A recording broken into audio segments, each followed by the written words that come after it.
نحمدہ و نصلی علی رسولہ الکریم اما بعد۔ الحمدللہ سورۃ نحل کا درس مکمل ہوا۔ آج میں آپ لوگوں کے سامنے اس سورت کا خلاصہ بیان کرنا چاہتا ہوں۔ یہ سورت مکی ہے، اس کے اندر 128 آیات اور 16 رکوع تھے۔ اس کی وجہ تسمیہ کیا ہے کہ سورت کو سورۃ النحل کیوں کہا جاتا ہے؟ نحل شہد کی مکھی کو کہتے ہیں۔ چونکہ اس سورت میں شہد کی مکھی کا ذکر آیا ہے، اس لیے اس کا نام سورۃ نحل ہے۔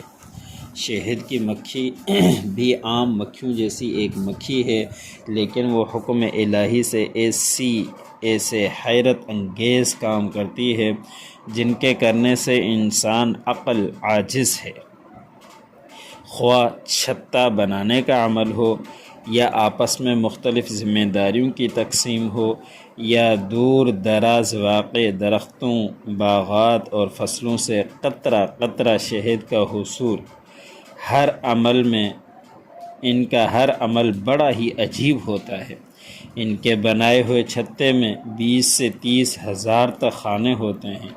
یہ خانے مسدس ہوتے ہیں، اور آج کے کسی جدید ترین آلہ سے اگر ان کی پیمائش کی جائے تو ان میں بال برابر بھی فرق نہیں ہوگا۔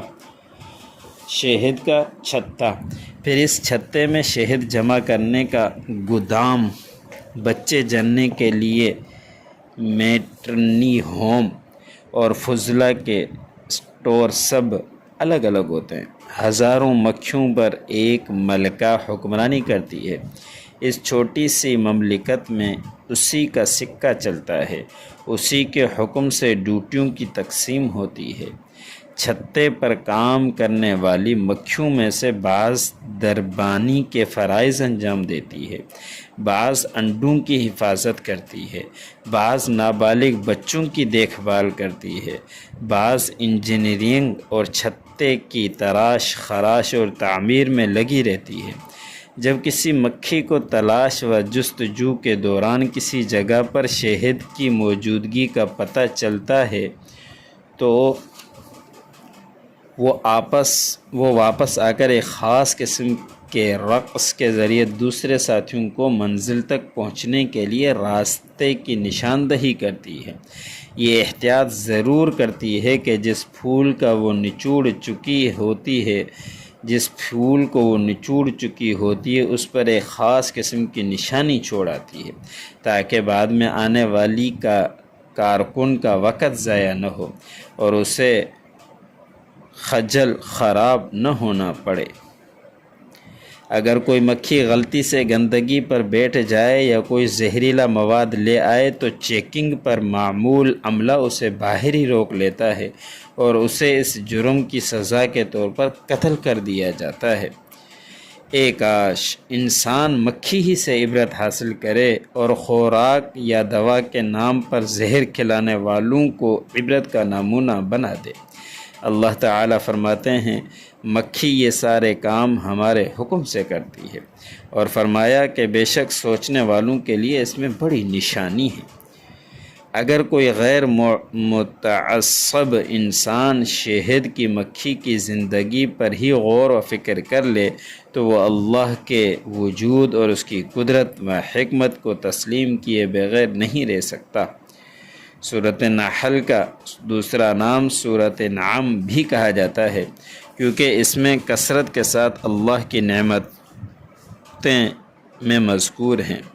سورت کی ابتدا سے مطالعہ کیا جائے تو پھر قرب قیامت کا ذکر ہے، پھر وحی کو ثابت کیا گیا ہے جس کا مشرک انکار کرتے ہیں، پھر اللہ کی نعمتوں کے بیان کا سلسلہ شروع ہو جاتا ہے کہ اس نے زمین کو فرش اور آسمان کو چھت بنایا، انسان کو نطفے سے پیدا کیا، چوپائے پیدا کیے جن میں مختلف منافع بھی ہیں اور اپنے مالک کے لیے فخر و جمال کا باعث بھی ہوتے ہیں، گھوڑے، خچر اور گدھے پیدا کیے جو بار برداری کے کام بھی آتے ہیں اور ان میں رونق اور زینت بھی ہوتی ہے۔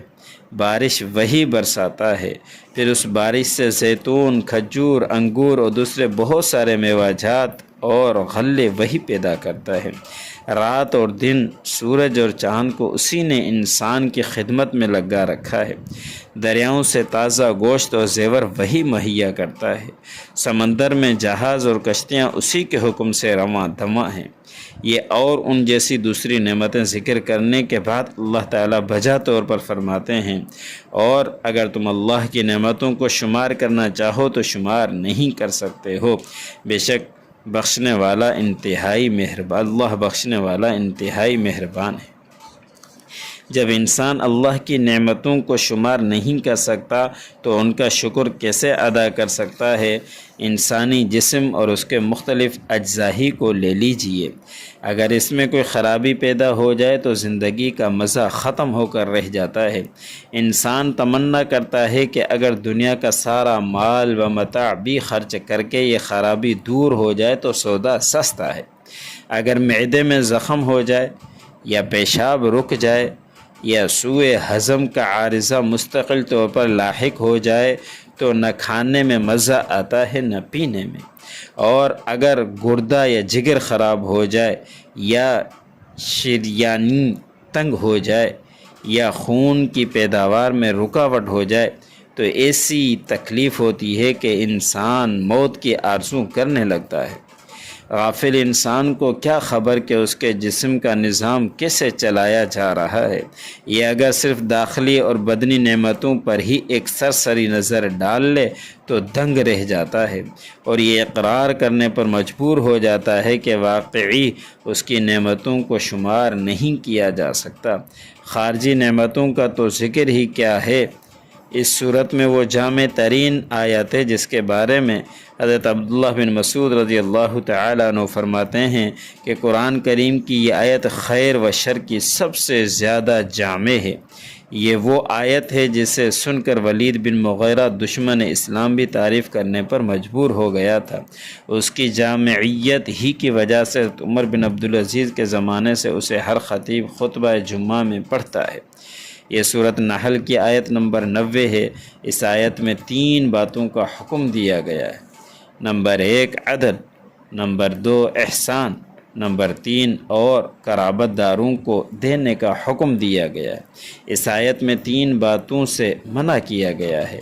فحشاء یعنی ہر قبیح قول و عمل، منکر ہر وہ عمل جس سے شریعت نے منع کیا ہے، اور بغی حد سے تجاوز کرنا جیسے تکبر، ظلم اور حسد وغیرہ سے منع کیا گیا ہے۔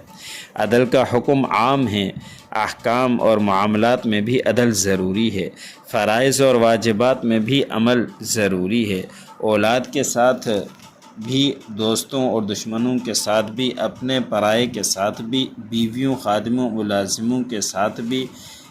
ہر اچھا عمل احسان ہے۔ احسان کا تعلق اللہ کے ساتھ بھی ہے، جماعت اور خاندان کے ساتھ بھی ہے،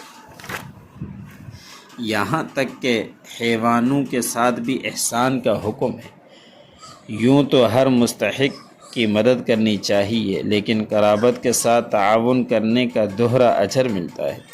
ہر ایسا عمل جس کی قباحت بالکل واضح ہو وہ فحشا ہے، جیسے زنا، لواطت، شراب اور جوا وغیرہ۔ منکر ایسے اعمال جو شریعت کی نظر میں قبیح ہیں اور جن سے طبع سلیم نفرت کرتی ہے۔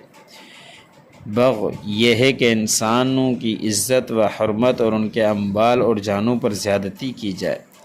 سورت کے اختتام پر حضرت ابراہیم علیہ السلام کی تعریف کی گئی ہے کہ وہ زندگی بھر توحید خالص پر جمے رہے۔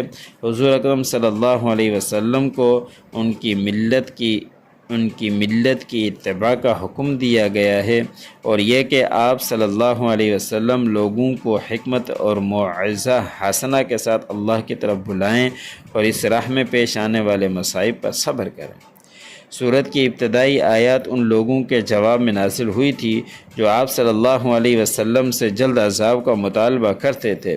ایسے فضول مطالبوں سے آپ کی طبیعت کا مقدر ہونا یقینی تھا، جبکہ آخری آیت میں آپ صلی اللہ علیہ وسلم کو صبر کرنے اور تنگ دل نہ ہونے کی تلقین کی گئی ہے، لہٰذا ابتدا اور انتہا میں مناسبت بالکل واضح ہے۔ یہ سورۃ نحل کا خلاصہ تھا۔ اللہ مجھے اور سننے والوں کو ان باتوں پر عمل کرنے کی توفیق عطا فرمائے۔